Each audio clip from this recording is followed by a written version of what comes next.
Assalamualaikum warahmatullahi wabarakatuh. Salam, Om Swastiastu, Namo Buddhaya, salam kebajikan. Hai teman-teman, apa kabar semuanya? Kembali lagi di program kerja divisi kreatif, yaitu Creative Talk yang udah mencapai episode ke-14.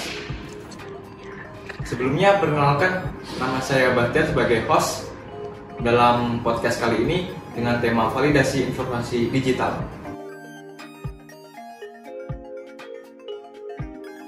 Nah, kali ini kita kedatangan narasumber spesial nih teman-teman, yaitu Mas Rizky Adi Putra, yang merupakan Putra Pendidikan Ekonomi 2022. Mungkin Masnya bisa lebih lanjut perkenalan buat teman-teman. Oke, baik, terima kasih buat waktunya. Halo teman-teman semuanya, perkenalkan saya Rizky Adi Putra. Saya sebagai mahasiswa aktif, tepatnya di Universitas Jember, Fakultas Keguruan dan Ilmu Pendidikan, tepatnya di program studi pendidikan ekonomi. Dan untuk saat ini saya berada di semester 4, memasuki semester 5, seperti itu. Terima kasih. Terima kasih Mas Adi untuk perkenalannya.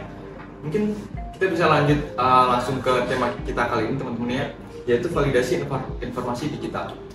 Mungkin teman-teman udah ada gambaran terkait tema kita kali ini, yang mungkin penting banget, urgent banget untuk diketahui. Seiring perkembangan teknologi ini memudahkan semua orang memperoleh informasi, terutama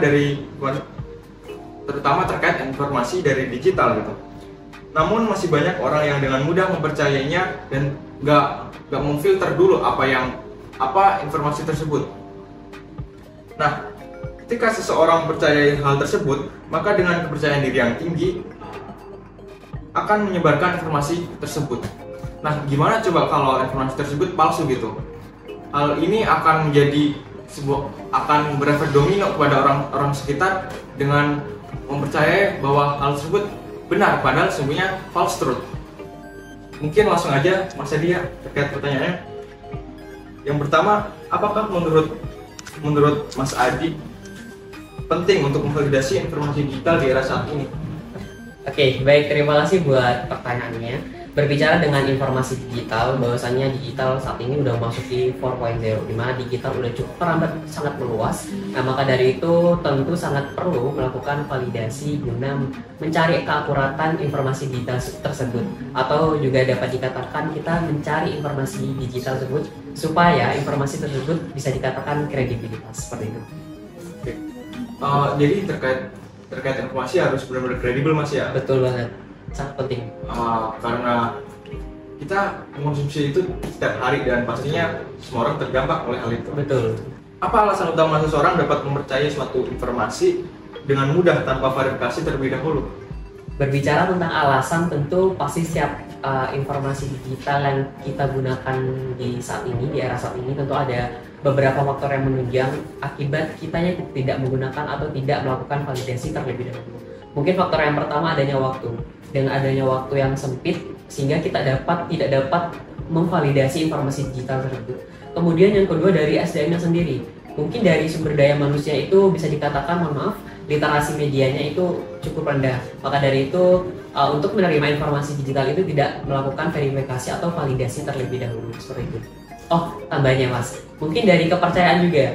Mungkin dari kitanya lebih percaya terhadap informasi digital yang kita terima. Jadi kayak ya udah kita terima-terima aja, kita percaya terhadap informasi tanpa kita harus mencari sumbernya terlebih dahulu, seperti itu mungkin.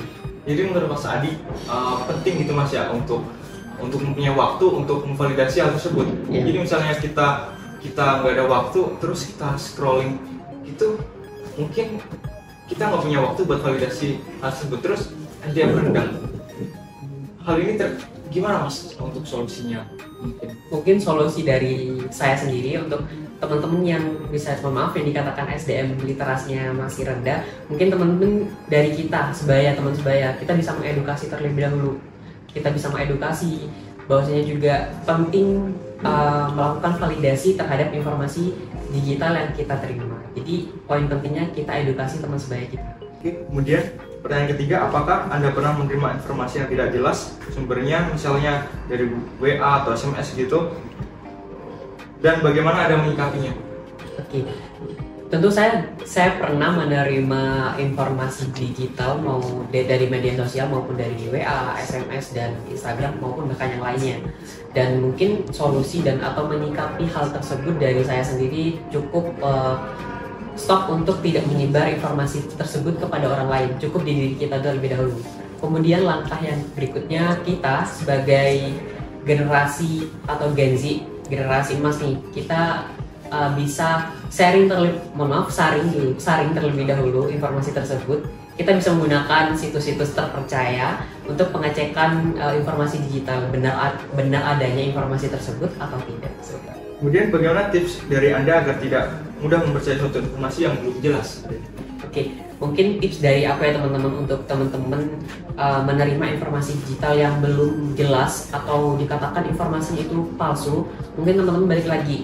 Informasinya di-cut terlebih dahulu di diri kita, cukup di diri kita tanpa harus merambat luas kepada rekan-rekan teman sebaya maupun orang lain di luar sana.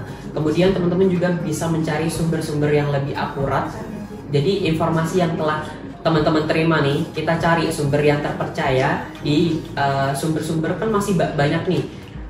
Apalagi kita sudah menggunakan handphone buat segala aktivitas kita, tentu penunjang yang paling utama kita bisa gunakan handphone kita buat mencari keaslian atau keakuratan, balik lagi ke kredibilitas informasi digital tersebut, seperti itu Mas.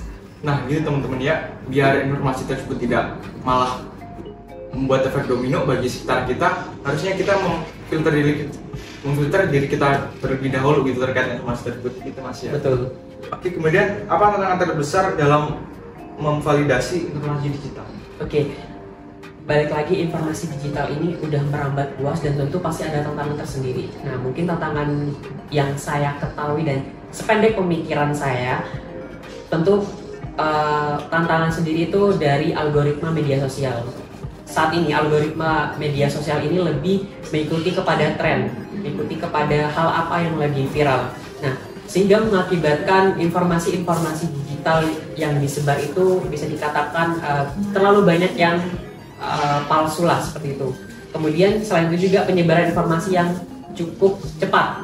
Dengan adanya informasi yang cepat tersebut, sehingga kita tidak dapat, balik lagi ke waktu, sehingga kita tidak dapat melakukan validasi atau verifikasi tersebut, seperti itu. Jadi tantangannya teman-teman ya, pastinya yaitu dengan algoritma itu sendiri dan waktu, itu menurut Mas Adi. Kemudian nomor 6, apakah ada alat atau sumber yang Anda rekomendasikan untuk membantu validasi? Oke. Perihal dengan alat atau sumber untuk melakukan validasi atau verifikasi terhadap informasi digital yang kita terima, mungkin rekomendasi dari apa ya teman-teman? Yang pertama itu ada yang namanya fact checking, FACT checking. Nah, fact checking itu di dalamnya itu terdiri dari SNOPS, SNOPS. Teman-teman bisa cek juga di situ webnya. Kemudian ada juga PolitiFact. Kemudian juga yang terakhir ada factchecking.org. Teman-teman bisa menggunakan web tersebut guna untuk memvalidasi informasi digital yang teman-teman terima. Kemudian bisa dikatakan para oknum-oknum yang mengirimkan informasi digital ke kita pasti diikutsertakan dengan gambar juga kan, nggak mungkin hanya tulisan doang kan. Untuk mempercayai informasi digital yang oknum kirim itu benar-benar adanya atau benar-benar asli gitu kan. Nah, untuk melihat gambar tersebut teman-teman bisa menggunakan web Google Image. Nah, teman-teman di situ bisa melihat keakuratan atau kekredibilitasan foto tersebut itu benar atau tidak adanya. Kemudian teman-teman juga bisa menggunakan web-web terpercaya dari pemerintah, seperti itu. Masih udah banyak kok web-web pemerintah yang menyediakan guna melakukan validasi, seperti itu Mas. Terkait tadi apa fact checking tadi Mas? Untuk instrumennya, cara kerjanya gimana ya, bisa diterangkan? Oke. Untuk sistem kerja dari fact checking sendiri, teman-teman cukup bisa langsung memasuki web tersebut, bisa memilih SNOPS atau PolitiFact atau factchecking.org. Kemudian teman-teman informasi yang teman-teman terima bisa langsung masukin ke web tersebut. Ntar keakuratan atau kekredibilitasan dari informasi tersebut akan kedetek di web tersebut, seperti itu. Kemudian, nah gimana nih kalau kita misalnya dapat informasi tersebut dan kemudian ternyata palsu gitu Mas Adi? Nah, langkah apa yang bisa kita lakukan, atau mungkin cukup diam di kita aja gitu, atau mungkin kita bisa memerangi informasi tersebut atau gimana? Oke, untuk informasi palsu yang kita terima, balik lagi saya sudah katakan bahwasannya cukup di diri kita dulu. Jangan menyebarluaskan informasi-informasi yang tadinya palsu ke banyak orang. Jadi nanti banyak korban yang akan menjadi korban-korban selanjutnya. Cukup ada di teman-teman aja. Kemudian untuk yang langkah selanjutnya, teman-teman balik lagi ke mencari sumber-sumber lain guna untuk mencari informasi itu benar adanya atau tidak. Kemudian dari sisi lain juga kita juga bisa melakukan edukasi ke teman sebaya kita bahwasannya informasi tersebut, informasi yang dikatakan palsu tadi, setelah teman-teman cek atau validasi terlebih dahulu, kita bisa lakukan edukasi kepada teman sebaya sehingga teman sebaya kita tidak menjadi korban-korban selanjutnya yang menerima informasi digital yang palsu tersebut. Nah gitu teman-teman, jadi kalau kita misalnya dapat informasi dan ternyata palsu, yang pertama kita bisa lakukan adalah memvalidasi informasi tersebut, dan kalau hal tersebut ternyata palsu, kita bisa speak up dengan menyertakan fakta bahwa hal tersebut adalah false gitu Mas Adi ya. Kemudian bagaimana tips dari Anda untuk menyadarkan masyarakat yang masih minim kualitas literasi terkait validasi informasi? Oke, perihal untuk tips untuk meningkatkan literasi informasi masyarakat, yakni tentu dari stakeholder atau pemerintah juga turut andil untuk melakukan atau menyadarkan para masyarakat tentang pentingnya literasi informasi digital dengan melalui program edukasi lah tadi yang saya katakan. Pemerintah bisa turut andil dengan mengadakan program-program yang kaitannya untuk kepentingan literasi digital terhadap masyarakat. Mungkin itu ya. Ya, jadi gitu dari tips dari Mas Adi bahwa yang memegang peran utama adalah pemerintah itu sendiri, dan pastinya diri kita juga harus mengimbangi dengan kita harus menjadi SDM yang tinggi. Oke teman-teman, kita udah sampai di penghujung acara pada podcast kita kali ini, yaitu Creative Talk episode ke-14 dengan tema validasi literasi digital. Saya sampaikan terima kasih kepada Mas Adi sebagai narasumber pada podcast kali ini. Oke, pada kesimpulannya teman-teman, terkait validasi literasi digital, sangatlah penting untuk mengevaluasi dan memastikan keakuratan informasi yang ditemukan secara online gitu. Dan kemudian kita juga sebagai individu harus mengecek kredibilitas terkait sumber informasi tersebut. Dan kredibilitas tersebut harus dibarengi dengan fakta dan data terkait informasi tersebut. Dan penting juga untuk menggunakan alat validasi sebagai rujukan terkait informasi yang kita terima gitu. Dengan meningkatkan literasi digital dan keterampilan validasi informasi, sebagai konsumen informasi yang lebih cerdas dan bertanggung jawab, membantu mengurangi penyebaran informasi palsu dan meningkatkan kualitas diri kita di publik gitu. Nah, podcast kita kali ini udah berakhir nih teman-teman. Tapi kita ada acara tambahan buat kalian yang menonton di rumah, yaitu mini challenge berupa pertanyaan yang yaitu menurut kalian bagaimana sih tingkat literasi Indonesia saat ini seiring perkembangan teknologi.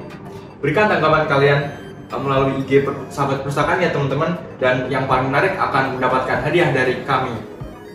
Mungkin itu aja podcast kali ini teman-teman. Tunggu kita di podcast selanjutnya ya. Bye bye.